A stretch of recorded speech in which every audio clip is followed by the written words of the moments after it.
Salute സ്നേഹിതരെ. 2014 May മാസം 24 തീയതി പാലക്കാട് ഒരു സംഭവം ഉണ്ടായി. അത് കുറെ നാളിങ്ങനെ പത്രത്തിൽ വന്നുകൊണ്ടിരുന്ന ഒരു കാര്യമായിരുന്നു. ഏകദേശം 600 കുട്ടികൾ, കൃത്യമായിട്ട് പറഞ്ഞ 589 കുട്ടികൾ ഒരു ട്രെയിനിൽ കയറി പാലക്കാട് വന്നിറങ്ങി. കുട്ടികൾ എന്ന് പറഞ്ഞ 13 വയസ്സിനും 3 വയസ്സിനും ഇടയ്ക്ക് പ്രായമുള്ള കുട്ടികൾ.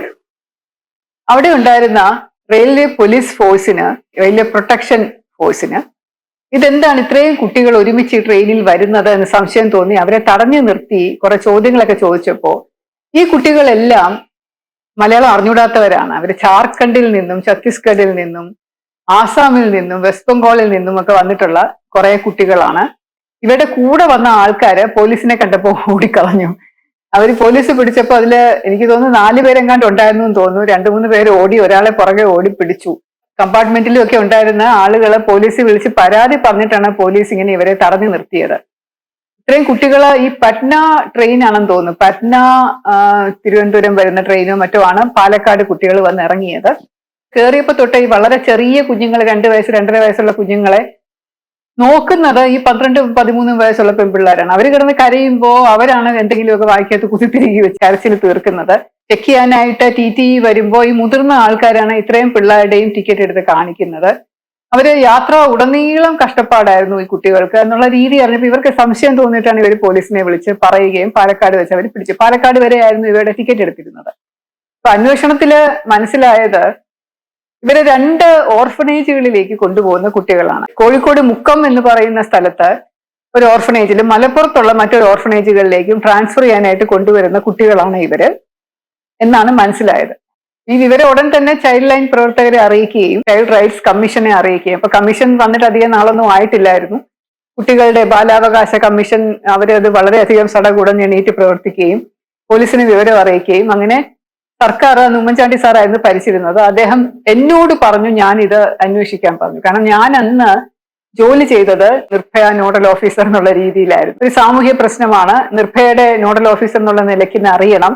അപ്പൊ എന്തിനാണ് ഈ കുഞ്ഞുങ്ങളെ ഇങ്ങനെ അത്രയും വലിയ നമ്പേഴ്സ് ആയിട്ട് ഇങ്ങോട്ട് പാലക്കാട് കൊണ്ടുവന്നതെന്ന് അന്വേഷിക്കാനായിട്ട് എന്റെ കീഴിൽ അത് നിയോഗം വരികയും ഞാനത് അന്വേഷിക്കുകയും ചെയ്തു. ഈ സംഭവം ഞാൻ നേരത്തെ പറയേണ്ടതായിരുന്നു. അത് പറയാത്തത് കുറച്ച് കാരണങ്ങളുണ്ട്. പക്ഷെ ഇപ്പം പറയാൻ സമയമായി. ഓരോന്നിനും എനിക്ക് മനസ്സിൽ തോന്നുന്നത് ഇപ്പൊ പറയണം, ഇപ്പോഴാണ് അതിന്റെ സമയം എന്ന് തോന്നുന്നത് കൊണ്ട് പറയുന്നതാണ്. പിന്നീട് അത് ഹൈക്കോടതി ഇടപെട്ട് CBIക്ക് ട്രാൻസ്ഫർ ചെയ്ത് കൊടുത്ത കേസാണ്. പിന്നെ കുട്ടികളെന്ന് പറയുന്നത് മറ്റു സംസ്ഥാനങ്ങളിൽ നിന്നുള്ള കുട്ടികളാണ്. അപ്പൊ അതിന്റെ വിശദ വിവരങ്ങൾ എന്തായാലും പറയണം എന്ന് എനിക്ക് തോന്നിയത് കൊണ്ട് ഞാനിപ്പോ പറയുകയാണ്. ഈ 589 കുട്ടികൾക്ക് മലയാളം അറിയില്ല എന്ന് പറഞ്ഞല്ലോ. അപ്പൊ ഹിന്ദിയിലും ആസാമീസിലും ഒക്കെയാണ് ഈ കുട്ടികളോട് കുറെ വിവർത്തകർ വന്ന് സംസാരിച്ചത്. അപ്പൊ കുട്ടികൾക്ക് ഇതിനെക്കുറിച്ച് യാതൊരു അറിവുമില്ല. എങ്ങോട്ട് പോവുകയാണെന്നോ എന്തിനു പോവുകയാണെന്നോ അറിയില്ല. ഈ കൂട്ടത്തിലുണ്ടായിരുന്ന കുട്ടികളിലെ ചില കുട്ടികൾ അവര് കുറച്ചുകൂടെ മുതിർന്നവർ, അതായത് 15 വയസ്സൊക്കെ അടുപ്പിച്ചുള്ള 14-15 വയസ്സ് അടുപ്പിച്ചുള്ള കുട്ടികൾ പറഞ്ഞു ഒരു സ്കൂളിൽ പഠിക്കുകയാണ്. സ്കൂളിന്റെ അവധിയായപ്പോൾ ഞങ്ങൾ നാട്ടിലേക്ക് പോയി അച്ഛനമ്മമാരെ കണ്ടിട്ട് തിരിച്ചു വന്നതാണ്. അങ്ങനെയാണ് ഈ ഗ്രൂപ്പിന്റെ കൂടെ പെട്ടതെന്ന് പറഞ്ഞു. അപ്പൊ ഇത് ഏത് സ്കൂളാണെന്ന് അന്വേഷിച്ച് പോയപ്പോ കോഴിക്കോട്ടുള്ള മുഹമ്മദ് അബ്ദുൾ റഹ്മാൻ മെമ്മോറിയൽ ഒരു സ്കൂളുണ്ട്. മുസ്ലിം എഡ്യൂക്കേഷൻ സൊസൈറ്റിയുടെ കീഴിൽ പ്രവർത്തിക്കുന്ന ഒരു സ്കൂളാണ്, എയ്ഡഡ് സ്കൂളാണ്. അപ്പൊ ഈ സ്കൂളിലാണ് ഈ കുട്ടികൾ പഠിച്ചിരുന്നത് എന്ന് 2-3 പേര് പറഞ്ഞു. അവർക്ക് തന്നെ ഒരു ഓർഫനേജും ഉണ്ട്. അപ്പൊ ഈ ഓർഫനേജിലേക്കാണ് മറ്റു കുട്ടികള് കുറെ പേര് വന്നിരുന്നത് എന്നും അറിഞ്ഞു. ബാക്കിയുള്ള കുട്ടികൾ പോയിരുന്നത് വെട്ടത്തൂർ, അൻവറുൾ, അത് മലപ്പുറത്തുള്ളതാണ്. സെയിം രീതിയിൽ ഒരു ഓർഫനേജ് നടക്കുന്നത്, ഒരു മുസ്ലിം ഓർഫനേജ്. അപ്പൊ ഈ 2 സ്കൂളുകളും ഓർഫനേജുകളുമായിട്ട് കേന്ദ്രീകരിച്ചാണ് ഈ കുഞ്ഞുങ്ങളെ ഇങ്ങോട്ട് കൊണ്ടുവന്നത്. എന്നാൽ ഇവർ ഓർഫൻസ് ആണോ? ഓർഫൻ എന്ന് പറഞ്ഞാൽ അച്ഛനും ഇല്ല അമ്മയും ഇല്ല. പക്ഷെ പുതിയ ഒരു വ്യാഖ്യാനം അനുസരിച്ച് അച്ഛനോ അമ്മയോ ആരെങ്കിലും ഒരാളില്ലാത്ത കുട്ടികൾ പോലും ഓർഫൻസ് ആവും. അച്ഛൻ ഇല്ലാത്ത കുട്ടികളാണെങ്കിൽ അമ്മയ്ക്ക് മാത്രമായിട്ട് നോക്കാൻ പറ്റാത്തത് കൊണ്ട് ഓർഫൻസ് എന്നുള്ള ഒരു കൺസിഡറേഷൻ കൊടുത്ത് സംരക്ഷിക്കണം എന്നൊക്കെയുള്ള ഒരു നിയമം പിന്നീട് വന്നിട്ടുണ്ട്. അതുകൊണ്ട് ഓർഫൻ എന്നുള്ള ഒരു ടേം പിന്നീട് മാറി അച്ഛനോ അമ്മയോ ആരെങ്കിലും ഒരാളില്ലാത്തതോ 2 പേരില്ലാത്തതുമായ കുട്ടികളെ ഓർഫൻസ് ആയിട്ട് കണക്കാക്കുമെന്ന് പറയുന്നുണ്ട്. പക്ഷെ ഈ വന്നിട്ടുള്ള 589 കുട്ടികൾക്കും അച്ഛനമ്മമാരും ഉണ്ട്. അപ്പൊ അവർ ഓർഫൻസ് അല്ല. അപ്പൊ ഓർഫനേജുകളിലേക്ക് അവരെ കൊണ്ടുവന്നിരിക്കുന്നത് എന്തിനാണെന്നുള്ളത് പിന്നീട് അന്വേഷിച്ചപ്പോഴാണ് മനസ്സിലായത്. അപ്പൊ ഇതൊരു വലിയ സംഭവമായി പത്രങ്ങളിലൂടെ വാർത്തയായി നാഷണൽ ന്യൂസ് ആയി മാറിയത്. എല്ലാ നാഷണൽ ന്യൂസ് പേപ്പേഴ്സും ഇതേക്കുറിച്ച് വാർത്ത കൊടുക്കാൻ തുടങ്ങി. എല്ലാവരും എന്നെ വിളിച്ചു. അപ്പൊ അന്വേഷണം ആരംഭിച്ചപ്പോൾ വളരെ വിചിത്രമായ കുറെ സംഭവങ്ങൾ പുറത്തു വന്നു.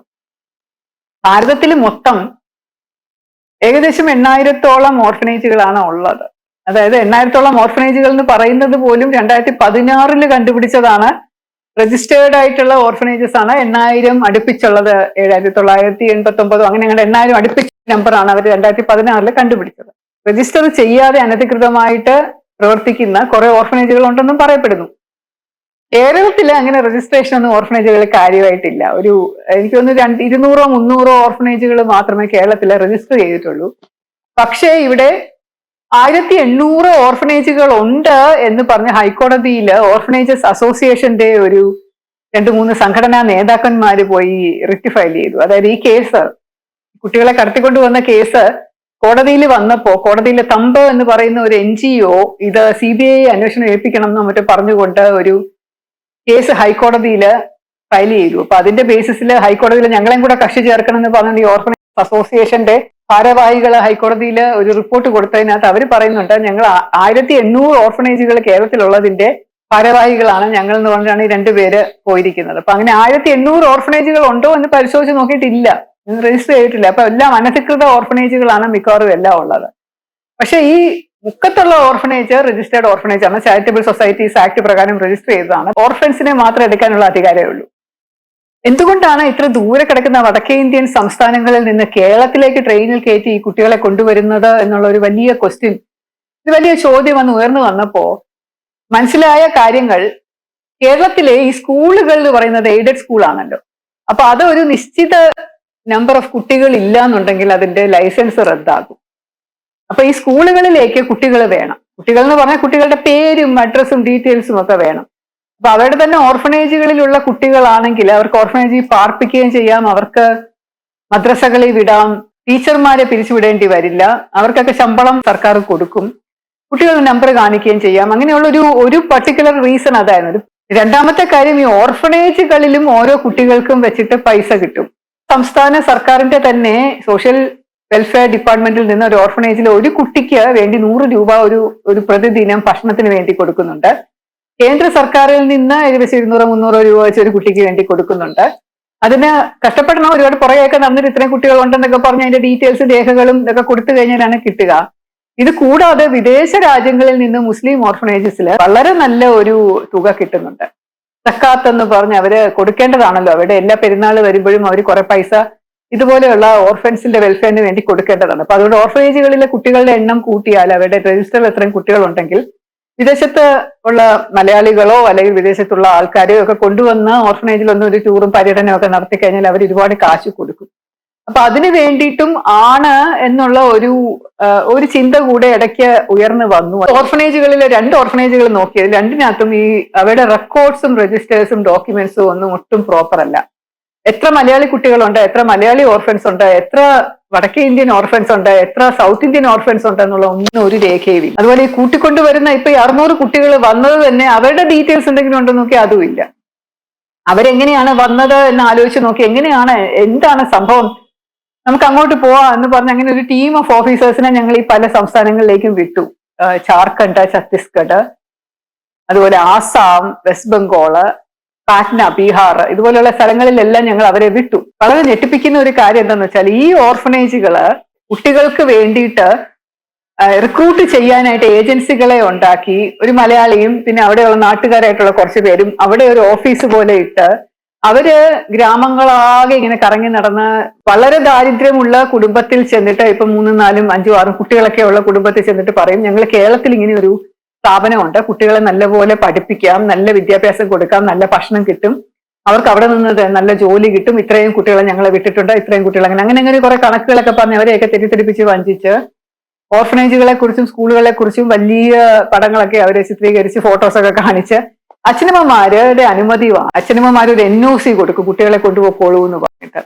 അങ്ങനെ NOC കൊടുത്തു കഴിഞ്ഞാൽ ഒരു അച്ഛനും അമ്മയ്ക്കും അല്ലെങ്കിൽ ഒരാൾക്ക് അവർ 5,000 രൂപ വരെ കൊടുക്കും എന്നാണ് പറഞ്ഞത്. 2,000 തൊട്ട് 5,000 രൂപ വരെ കൊടുക്കും കുട്ടികളെ കൊണ്ടുപോകുന്നതിന്. എല്ലാ വടക്കേ ഇന്ത്യൻ സംസ്ഥാനങ്ങളിലും റൂറൽ ഏരിയ കേന്ദ്രീകരിച്ച് കുറെ ഓഫീസുകൾ ഇട്ട് അങ്ങനെ ആളുകളെ ഇരുത്തിയിട്ടുണ്ട് പിള്ളേരെ പിടിക്കാൻ വേണ്ടിയിട്ട്. അങ്ങനെ അച്ഛനമ്മമാർ ഇവർക്ക് അനുവാദം കൊടുത്ത് കുട്ടികളെ കടത്തിക്കൊണ്ട് ട്രെയിനിൽ കയറ്റി കൊണ്ടുവന്ന് ഇതുപോലെയുള്ള ഓർഫനേജുകളെ നിർത്തി 2 വയസ്സും 3 വയസ്സും പ്രായമുള്ള കുട്ടികളാണ്. ഓർത്ത് നോക്കണം. പെൺകുട്ടികളുമുണ്ട് ആൺകുട്ടികളുമുണ്ട്. കൂടുതലും പെൺകുട്ടികളാണ്, ചെറിയ പ്രായത്തിലുള്ളവര്. അവരെ കൊണ്ടുവന്ന് അവിടെ സ്കൂളുകളിൽ വിടുന്നുണ്ടോ, അവരുടെ പേര് വെറുതെ എഴുതി ചേർക്കുന്നതാണോ, ഓർഫനേജുകളിൽ അവരെ നമ്പർ കാണിക്കണമല്ലോ എന്തെങ്കിലും, അവരുടെ ഓർഫനേജുകളിൽ പേരിടും. പക്ഷെ അങ്ങനെ വടക്കേ ഇന്ത്യയിൽ നിന്ന് കഴിഞ്ഞ വർഷങ്ങളിൽ വന്ന കുട്ടികളുടെ എണ്ണം നോക്കുമ്പോൾ അവര് എവിടെ പോയി എന്നുള്ളതിന് ആർക്കും അറിയില്ല. അവർ തിരിച്ച് വീട്ടിലും എത്തിയിട്ടില്ല, അവർ ഓർഫനേജിലും ഇല്ല, സ്കൂളിൽ നിന്ന് പഠിച്ച് അവർ എങ്ങോട്ട് പോയി എന്നുള്ളതിന് തെളിവില്ല. അങ്ങനെ ഒന്നിനും ഒരു രേഖയില്ല. കൂടാതെ മെയ് 24 കൊണ്ടുവന്നതിന്റെ ഉദ്ദേശവും ജൂണിൽ സ്കൂൾ തുറക്കുമല്ലോ. അപ്പൊ സ്കൂളിൽ അത്രയും നമ്പർ ഓഫ് ആൾക്കാരെ കാണിക്കണം. തുറക്കുമ്പോഴെങ്കിലും ഡെപ്യൂട്ടി ഡയറക്ടർ എഡ്യൂക്കേഷൻ വരുമ്പോഴോ സ്കൂളിന്റെ ആരെങ്കിലും അധികാരികൾ വന്ന് പരിശോധിക്കുമ്പോഴോ ഒക്കെ കുട്ടികളുടെ എണ്ണം തികയ്ക്കാൻ വേണ്ടിയിട്ട് ഹാജർ ബുക്കിൽ കുട്ടികൾ ഉണ്ടെന്ന് കാണിക്കാൻ വേണ്ടിയിട്ടായിരിക്കണം അവര് മെയ് അവസാനമാകുമ്പോൾ കുട്ടികളെ ഇത്ര ഗ്രൂപ്പായിട്ട് കൊണ്ടുവരുന്നത്. പക്ഷെ കുറച്ച് കുട്ടികളെ ആയിട്ട് അവർ പലപ്പോഴും കൊണ്ടുവന്നിട്ടുണ്ട് എന്നുള്ളതിന് തെളിവുണ്ട്. വേറൊരു കാര്യം എന്ന് പറഞ്ഞാൽ ഞങ്ങൾ ഈ കുട്ടികൾ എങ്ങോട്ട് പോയി എന്നുള്ളത് നോക്കുമ്പോൾ അവര് പറയുന്നത് ചിലപ്പോൾ അവർ ജോലി തേടി പോകും. ഞങ്ങളെ പഠിപ്പിച്ച് 10ാം ക്ലാസ് പഠിപ്പിച്ച് വിടും, അല്ലെങ്കിൽ 12th പഠിപ്പിച്ച കുട്ടികളെ വിട്ട് കഴിഞ്ഞപ്പോൾ ഞങ്ങളുടെ റെസ്പോൺസിബിലിറ്റി അല്ല, അവരെ തിരിച്ചു വിടും എന്ന് പറയും.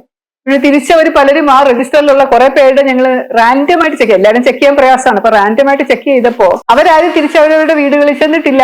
കോയമ്പത്തൂരും തമിഴ്നാട് പല സ്ഥലത്തും ഒക്കെ പടക്ക കമ്പനികളുണ്ടല്ലോ. അപ്പൊ അവിടെയൊക്കെ കുട്ടികളെ നല്ലപോലെ ആവശ്യമുണ്ട് അവർക്ക്.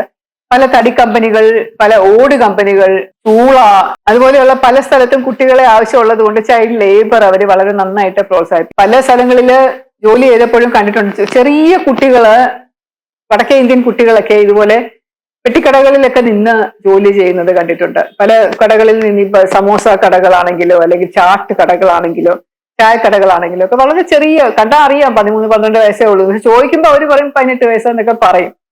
അങ്ങനെ പല കേസുകളും നമ്മൾ എടുത്തിട്ടുണ്ട്. പക്ഷെ ഈ കുട്ടികൾക്ക് പോലും ഇത് തിരിച്ച് വീട്ടിൽ പോകാനായിട്ട് അവർക്ക് താല്പര്യമില്ല. അവർക്ക് എന്തുകൊണ്ടോ കേരളത്തിലെ ഈ കഷ്ടപ്പാട് മതി എന്നുള്ള മട്ടിലാണ് അവർ വരുന്നത്. തൊഴിലാളികൾ തന്നെ പണിക്ക് വരുന്നവരിൽ ഒരുപാട് പ്രായം കുറഞ്ഞ ആൾക്കാരുണ്ട്. 16 വയസ്സിലും 17 വയസ്സിലും 15 വയസ്സിലും ഒക്കെ വരുന്നവരുണ്ട്.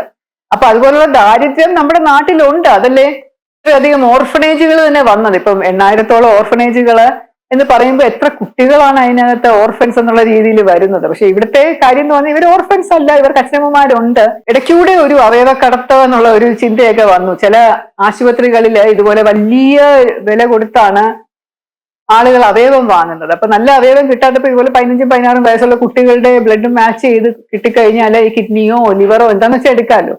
അപ്പൊ അങ്ങനെയുള്ള ഒരു അവയവ കള്ളക്കടത്ത് ഇതിന്റെ പുറകിലുണ്ടോ എന്നുള്ള സംശയം വന്നു. അതിനേക്കാളും ഭീകരമായ ഒരു സംശയം വന്നത് സെക്സ് ട്രാഫിക്കിംഗ് ആണ്. അതായത് കൊച്ചു കുട്ടികളെ, 9-10 വയസ്സുള്ള പെൺകുട്ടികളെ പലർക്കും ആവശ്യമുണ്ട് ലൈംഗിക ചൂഷണത്തിനായിട്ട്. അവരുടെ വിചാരം, ഞാൻ നേരത്തെ ഒരു വീഡിയോയിൽ പറഞ്ഞിട്ടുണ്ട്, ചില ആളുകൾ കരുതിയിരിക്കുന്ന അവരുടെ ലൈംഗികമായിട്ടുള്ള അസുഖങ്ങൾ മുഴുവനും കൊച്ചു പെൺകുട്ടികളെ പ്രാപിച്ചു കഴിഞ്ഞാൽ മാറും എന്നുള്ള ഒരു മിഥ്യധാരണ ഉള്ളത് കൊണ്ട് ഇതുപോലെ കൊച്ചു പെൺകുട്ടികളെ വളരെയധികം ആവശ്യമുള്ള കുറെ ആൾക്കാരുണ്ട്, ദുഷ്ടന്മാരുണ്ട്. അപ്പൊ അവർക്ക് വേണ്ടിയിട്ട് ഈ സെക്സ് ട്രാഫിക്കിങ്ങിൽ കൊടുക്കുന്ന പെൺകുട്ടികളെയൊക്കെ അങ്ങോട്ടേക്ക് കൊണ്ടുപോകുന്നതാണോ? മറ്റ് സംസ്ഥാനങ്ങളിൽ നിന്ന് കേരളത്തിൽ വന്ന കുട്ടികളാണ്.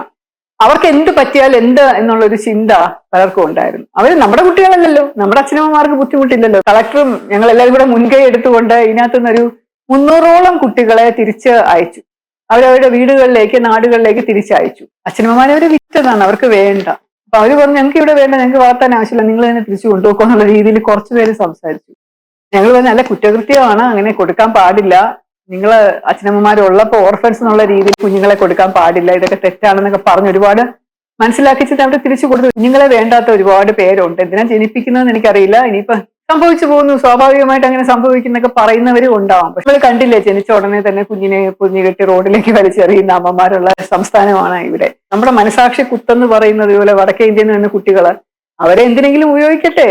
ഇപ്പോഴത്തെ ഡ്രാക്കുള ട്രീറ്റ്മെന്റ് ഒന്നും നിങ്ങൾ കേട്ടിട്ടുണ്ടോ എന്നറിയില്ല. യൗവനം നിലനിർത്താനായിട്ട് വളരെ പണക്കാരായിട്ടുള്ളവര് ബ്ലഡ് ട്രാൻസ്ഫ്യൂഷൻ ചെയ്യും. സ്വന്തം ബ്ലഡ് മാറ്റിക്കൊണ്ട് കൊച്ചു കുട്ടികളുടെ ബ്ലഡ് കയറ്റിക്കൊണ്ടിരിക്കും ശരീരത്തിലേക്ക്. അങ്ങനെ ഒരു പ്രക്രിയ നടക്കുന്നുണ്ട് ഇവിടെ. നിങ്ങൾ സെർച്ച് ചെയ്ത് നോക്കി അറിയാൻ പറ്റും. അതിനൊക്കെ വേണ്ടിയിട്ട് ആശുപത്രിയിൽ കുട്ടികളെ ഉപയോഗിക്കുന്നുണ്ടോ?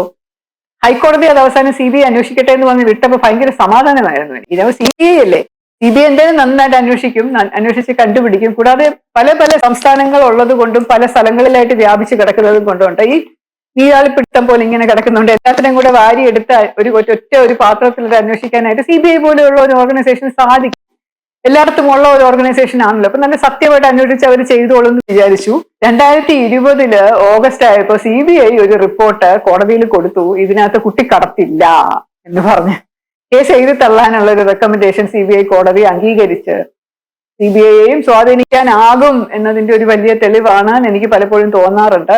ഈ കേസിന്റെ കാര്യത്തിൽ എനിക്കറിയില്ല ഓഫീസർ ആരാണ്, അന്വേഷണ ഉദ്യോഗസ്ഥൻ ആരാണ്, എത്രമാത്രം സ്വാധീനങ്ങൾക്ക് വഴങ്ങും എന്നൊക്കെയുള്ള അനുസരിച്ചായിരിക്കും ഓരോരോ റിപ്പോർട്ട് പോകുന്നത്. എന്തായാലും ഈ case CBI Kochi unit, Thiruvananthapuram യൂണിറ്റോ മറ്റുമാണ് അന്വേഷിച്ചതെന്ന് തോന്നുന്നു. അവർ അന്വേഷിച്ചിട്ട് അവരത് ഇതിനകത്ത് കുട്ടി ഇങ്ങനെ ഓർഫനേജുകളിലേക്ക് കൊണ്ടുവന്ന തെറ്റൊന്നുമില്ല, അവരെ പഠിപ്പിക്കാൻ വേണ്ടിയിട്ടാണ് ഇവർ ചെയ്തതെന്ന് വെച്ചാൽ അവരവിടെ പല പല സ്ഥലങ്ങളിൽ പോയി കുട്ടികളുടെ അച്ഛനമ്മമാരോട് ചോദിച്ചു, അവരാരെങ്കിലും പറയുവോ ഇങ്ങനെ ഇതുപോലെ കൊണ്ടുപോയി. അവർ പറഞ്ഞു ഞങ്ങൾക്ക് ഗതിയില്ലാത്തത് കൊണ്ട്, നോക്കാൻ ഗതിയില്ലാത്തത് കൊണ്ട്, ഇവിടെ വിശപ്പും പട്ടിണിയും ഒക്കെ ആയതുകൊണ്ട് ഇവർ പഠിപ്പിക്കാൻ വിടാൻ പറ്റാത്തത് കൊണ്ട് ഇങ്ങനെ പഠിപ്പിക്കാൻ വേണ്ടിയിട്ടും അവരുടെ ഭക്ഷണം നന്നായിട്ട് കിട്ടാൻ വേണ്ടിയിട്ടും അവർ നല്ല നിലയിൽ എത്തിക്കോട്ടെ എന്ന് വിചാരിച്ച് ഞങ്ങൾ തന്നെ അയച്ചതാണ്, ഞങ്ങളുടെ NOC തന്നെയാണ് ഇതെന്ന് പറഞ്ഞ് അവരെല്ലാവരും സമ്മതിച്ചപ്പോ അത് പിന്നെ 370 എന്നുള്ള കിഡ്നാപ്പ് സെക്ഷൻ നിൽക്കില്ല, തട്ടിക്കൊണ്ടുപോയതല്ല, അച്ഛനമ്മമാരുടെ അനുവാദത്തോടു കൂടി കൊണ്ടുവന്നതാണെന്നുള്ള അനുമാനത്തിൽ അവർ കേസ് എഴുതി തള്ളി. പക്ഷെ ഈ കുഞ്ഞുങ്ങൾ ഓർഫൻസ് അല്ല എന്നുള്ളതും അനധികൃതമായിട്ട് ഓർഫനേജുകളിൽ പാർപ്പിച്ചു എന്നുള്ളതും ഇത്രയധികം കുരുത്തക്കേടുകൾ ഓർഫനേജുകളുടെ പേരിൽ നടക്കുന്നുണ്ടെന്നുള്ളതും അവരൊന്നും അന്വേഷിച്ചില്ല. കാരണം അവർക്ക് അന്വേഷിക്കേണ്ടത് കുറ്റകൃത്യം മാത്രമേ ഉണ്ടായിരുന്നുള്ളൂ. അപ്പൊ അവർ ഇതിനകത്ത് കുറ്റകൃത്യം ഇല്ലാന്ന് അവർ എഴുതി തള്ളി. ഒരു വർഷത്തിന് ശേഷം ഹൈക്കോടതിയും ഈ കേസ് ക്ലോസ് ചെയ്തു. CBIയുടെ റിപ്പോർട്ട് വായിച്ചു നോക്കിയിട്ട് ഇതിനകത്ത് ഇനി കൂടുതലൊന്നും ചെയ്യാനില്ല, CBI അന്വേഷിച്ച കുറ്റകൃത്യം ഇല്ല എന്ന് പറഞ്ഞല്ലേ, അപ്പൊ ഇനിയിപ്പോ കേസ് നിൽക്കത്തില്ല എന്ന് പറഞ്ഞു. അതിനുശേഷം ഈ ഓർഫനേജുകൾ നടത്തിയിരുന്ന ആൾക്കാരൊക്കെ കൂടെ ഭയങ്കരമായിട്ട് ആശ്വാസത്തോടു കൂടി പത്രത്തിൽ വന്ന് പറഞ്ഞു, ഞങ്ങളെ ഹരാസ് ചെയ്തു, ഞങ്ങളെ കുറെ പേര് ജയിലിൽ പോയി, ഞങ്ങളെ കണ്ടോ അവരെ രക്ഷിക്കാനാണ് ശ്രമിച്ചത്, ഞങ്ങളെ ചുമ്മാ ചെളിവാരി എറിഞ്ഞു, മാധ്യമങ്ങൾ ഞങ്ങളെ കരിവാരി തേച്ചു എന്നൊക്കെ ഇങ്ങനെ പറഞ്ഞു. അപ്പോ ഞാൻ ഈ വീഡിയോ ചെയ്യാൻ മടിച്ചു നിന്നതിന്റെ കാരണം നിങ്ങൾ മനസ്സിലാക്കി കാണും എന്ന് പ്രതീക്ഷിക്കുന്നു. ഒന്നാമത്തെ കാര്യം, ഞാൻ ഈ പറയുന്നതിന്റെ പുറകിലുള്ളത് ഇതുപോലെ മുസ്ലിം ഓർഗനൈസേഷൻസ് ആണ്. ഓൾറെഡി ഞാൻ ഒരുപാട് അനുഭവിച്ചുകൊണ്ടിരിക്കുകയാണ് ഈ ലവ് ജിഹാദിന്റെ വീഡിയോ ചെയ്തത്. പിന്നെ നേരത്തെ ഞാൻ കുത്തിയോട്ടം വീഡിയോ ചെയ്തപ്പോ എല്ലാ RSSകാരും BJPക്കാരും ഭയങ്കര ഹിന്ദുക്കളും ഒക്കെ എനിക്കെതിരെയായി, ഹിന്ദുത്വത്തിനെതിരെയുള്ളവരാണ്, കുത്തിയോട്ടത്തിനെതിരെ പ്രതികരിക്കുന്നല്ലോ ഇതൊക്കെ പറഞ്ഞ ഒരുപാട് പ്രശ്നങ്ങൾ എനിക്ക് ഉണ്ടായി. അപ്പൊ കുത്തിയോട്ടത്തിന്റെ വീഡിയോ ചെയ്തപ്പോൾ ഞാൻ ഹിന്ദു അല്ലാതായി, ലവ് ജിഹാദിന്റെ വീഡിയോ ചെയ്തപ്പം ഞാൻ മുസ്ലിം വിരുദ്ധയായി. അതുപോലെ ഇപ്പൊ ഈ വീഡിയോ ചെയ്യുമ്പോഴും ഞാൻ മുസ്ലിം വിരുദ്ധയാവും. ഞാൻ തെക്കുന്നത്തെ സെമിനാരിയെ കുറിച്ച് ഒരു വീഡിയോ ചെയ്തിട്ടുണ്ട് പണ്ട്, അത് ചെയ്തപ്പോൾ ഞാൻ ക്രിസ്ത്യൻ വിരുദ്ധയുമായി. അപ്പൊ അങ്ങനെ എന്ത് ചെയ്താലും അതിനെതിരെ പ്രതികരിക്കുന്ന ആൾക്കാരുണ്ടെന്നുള്ളത് എനിക്കറിയാം. ഞാനിതൊരു വിരുദ്ധത കൊണ്ടൊന്നും അല്ല ഞാൻ പറയുന്നത്. എനിക്ക് ആരോടും ഒന്നിനോടും മനുഷ്യരോടും വിരോധമില്ല. ഇതിനൊക്കെയോ വേണ്ടി ഈ കുട്ടികൾ വളരെയധികം ചൂഷണം ചെയ്യപ്പെടുന്നുണ്ട്. കുട്ടികൾ മാത്രമല്ല പലരും. ഈ ഒരു കാര്യവും കൂടെ നിങ്ങൾ അറിയണം. നമ്മളൊക്കെ മറന്നുപോയ കാര്യമാണ്, അതുകൊണ്ട് അറിയാൻ വേണ്ടി ഞാൻ പങ്കുവച്ചതാണ്. സ്നേഹം.